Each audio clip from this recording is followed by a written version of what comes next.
Authenticity is essential for having a full work experience. It just is. Like, for instance, I have never met in my role, Ryan explained what I do, I have never met a CEO that hopes they don't live up to their potential. Dang it, I hope that today I just suck, right? I hope this is the day it goes down, right? Nobody says that.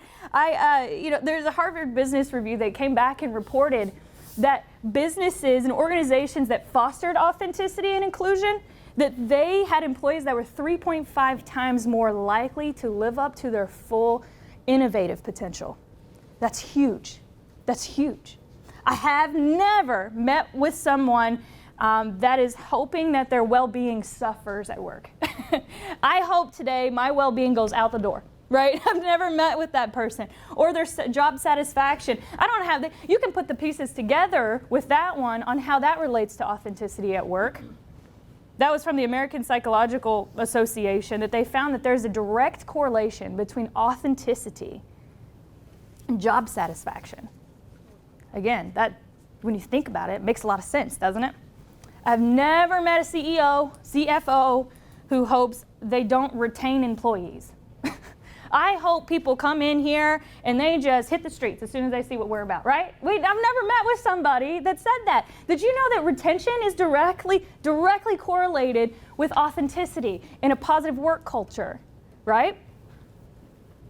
Productivity, never met with somebody that hopes they're not productive. The Journal of Business and Psychology found also a positive relationship between productivity and authenticity. All of these things that I'm telling you all come back to having the ability to work authentically and have authentic relationships. Do we agree with that? Does that make sense as I'm reading those? Yeah. And the most important, and a lot of the work I do is around this, so I'm not going to spend too much time because this is kind of a no-duh one. A sense of belonging does not happen if we're not authentic.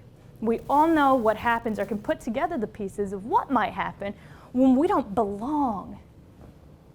When we don't have a sense of belonging, it all goes to the can. It does. It does. Belonging is intrinsically wired within all of us. And if we don't belong, eventually we'll suffer. Authenticity, you cannot belong if you are not being authentic. You can't belong. It goes against the definition of belonging, right? You have to be yourself in order to truly belong.